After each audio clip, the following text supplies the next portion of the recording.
나 직장 내 괴롭힘 당하고 있는 거 아니야? 고인의 사건 경우에는 괴롭힘에 연루된 4명이 같은 MBC 기상캐스터 선배들이었죠. 평소에 아래 직급의 직원들을 함부로 좀 대하신 분들 등골이 서늘할 수도 있을 텐데요. 안녕하세요. 빅토리, 로이어즈 이김의 변호 이민정, 김미경 변호사입니다. 반갑습니다. Victory Lawyers. 네, 오늘 저희가 준비한 주제는요. 최근 화제가 되고 있는 직장 내 괴롭힘입니다. 네, 무거운 이야기로 시작할 수밖에 없겠죠. 작년 9월에 MBC 기상캐스터 오요 안나 씨가 스스로 목숨을 끊는 비극적인 일이 있었는데요.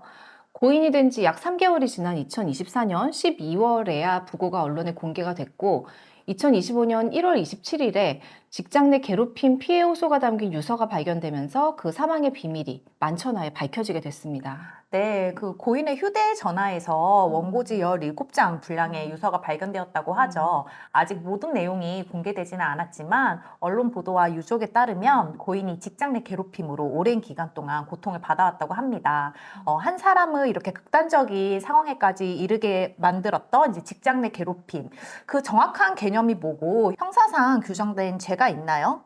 현행법상 형사상 괴롭힘죄, 직장 내 괴롭힘죄 이런 것들이 존재하지는 않습니다. 직장 내 괴롭힘은 우리 근로기준법상에 도입된 개념입니다. 여러분들이 가장 궁금해하시는 거는 두 가지일 것 같은데요. 첫째로는 직장 내 괴롭힘이 도대체 뭔가 그 판단 기준과 두 번째로는 직장 내 괴롭힘으로 인정될 경우 가해자나 회사 측은 어떤 불이익과 처벌을 받는지 그 이 두 가지를 아마 가장 궁금해하실 것 같습니다. 네, 아마 회사 다니시는 분들 궁금하실 거예요.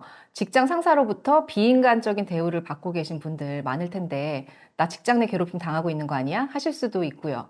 또는 평소에 아래 직급의 직원들을 함부로 좀 대하신 분들 등골이 서늘할 수도 있을 텐데요.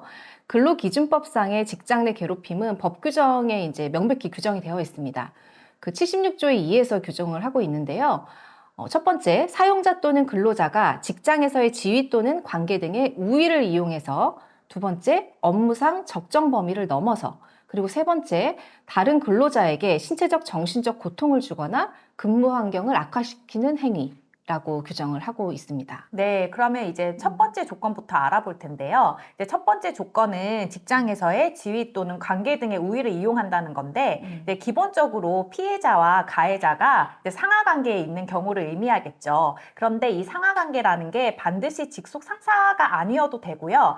회사 직급 체계상 상위에 있음을 이용한다면 그 우위성을 이용했다고 볼 수 있고, 또한 직급을 떠나서 인원수, 연령, 학벌, 근속 연수 등 여러 가지 요소를 고려를 해서 피해자가 저항 또는 거절하기 어려운 개연성이 높은 상태면 이러한 우위성을 이용했다고 판단하고 있습니다. 네, 그 고인의 사건 경우에는 유족이 주장하는 괴롭힘에 연루된 4명이 같은 MBC 기상캐스터 선배들이었죠. 그렇다면 일단은 회사 직급 체계상으로도 그렇고 근속 연수상으로도 더 장기 근무를 했을 것이고 또 유족들의 주장이 맞다는 전제하에 여러 명이 집단으로 행동했다면 수적 우위도 인정되기 때문에 첫 번째 요건은 쉽게 해당할 것 같습니다. 두 번째 요건인 업무상 적정 범위를 넘을 것에 대해서 살펴보면요. 업무 관련성이 있으면서 적정 범위를 넘어야 합니다. 이 중 업무 관련성이라는 것은 포괄적으로 업무와 관련된 것을 의미하기 때문에 직접적으로 업무를 수행하는 도중에 발생한 경우뿐만 아니라 업무를 수행하는 과정에서 편승해서 이루어졌거나 아니면 업무 수행을 빙자해서 발생한 경우도 모두 업무 관련성이 있다고 판단할 수 있습니다. 문제는 적정 범위, 이 부분이 판단이 쉽지 않을 것 같아요. 어디까지가 과연 업무상 적정한 범위냐.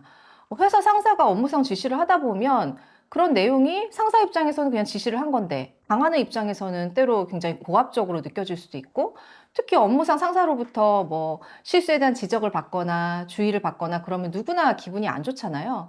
그러면 내 기분 상하게 했으니까 나 괴롭힌 거 아닌가? 직장 내 괴롭힘 아니야? 할 수도 있겠으나 이제 법적으로는 좀 더 신중하게 살펴봐야 됩니다. 고용노동부 매뉴얼에 따르면 제가 진짜 이 두꺼운 매뉴얼을 다 살펴봤는데요. 그 고용노동부 매뉴얼에 따르면 업무상 지시나 주의, 지적 이런 걸로 불만을 느끼고 내 주관적인 명예감정이 손상됐다고 하더라도 그 지시, 주의, 지적의 내용이 업무상 필요성에 비춰서 수긍할 수 있는 수준이라면 직장 내 괴롭힘에 해당하지 않는다고 보고 있습니다. 그럼 도대체 어디까지 참아야 되느냐 이것도 문제가 될 텐데요. 구체적인 사안별로 살펴봐야 되겠지만 비속어를 사용한 폭언이나 욕설, 감정적 비방 등은 업무상 적정 범위 내 행동이라고 말할 수 없겠죠.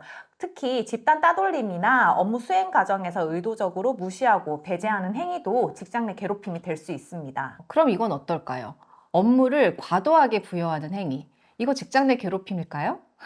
오늘도 야근 예정이신 그 전국의 직장인 여러분 지금 귀가 쫑긋하실 수도 있는데 역시 고용노동부 매뉴얼에 따르면 업무상 불가피한 사정이 없음에도 상당성을 넘어서는 업무를 부여하면 직장 내 괴롭힘에 해당할 수 있다. 라고 하고요.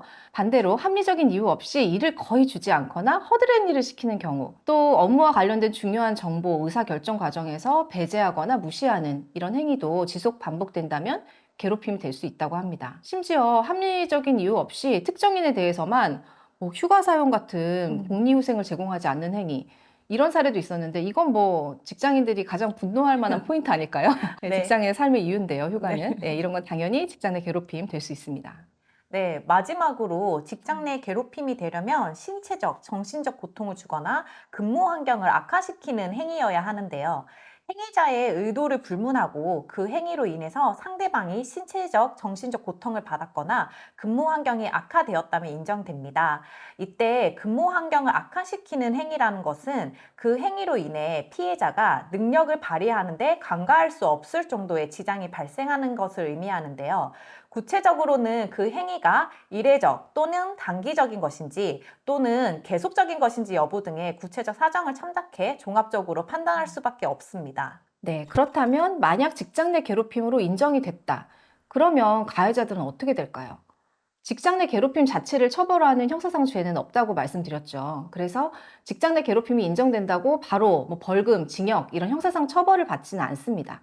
그럼 처벌이 안 되는 거냐? 그건 아니고 직장 내 괴롭힘의 유형을 저희가 살펴봤지만 그 괴롭힘의 행태가 형사상의 범죄에 해당하면 형사처벌을 받게 됩니다.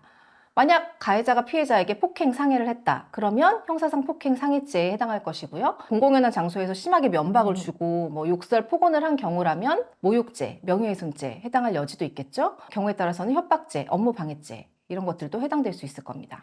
피해자가 회사에 직장 내 괴롭힘에 대한 신고를 하면 지체 없이 객관적 조사를 하고 피해자에 대한 보호와 가해자에 대한 징계를 하도록 근로기준법상 규정이 있습니다. 이를 위반하면 과태료도 물게 되고요.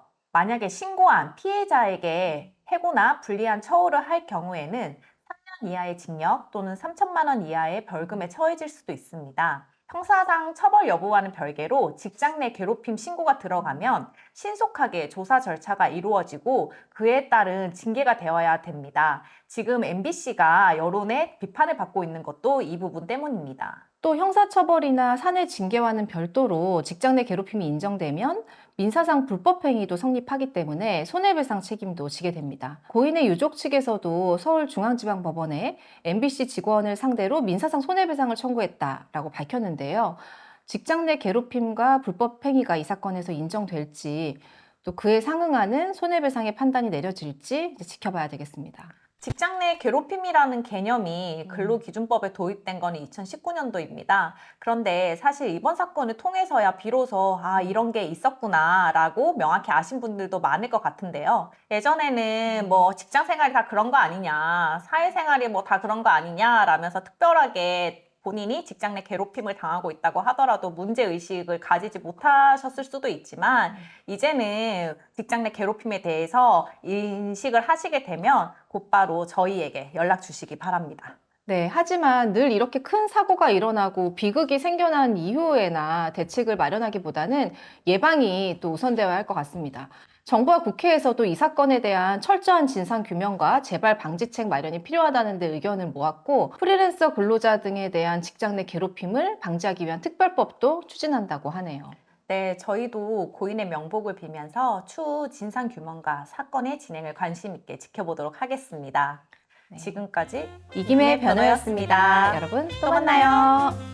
이김의 변호 Victory Lawyers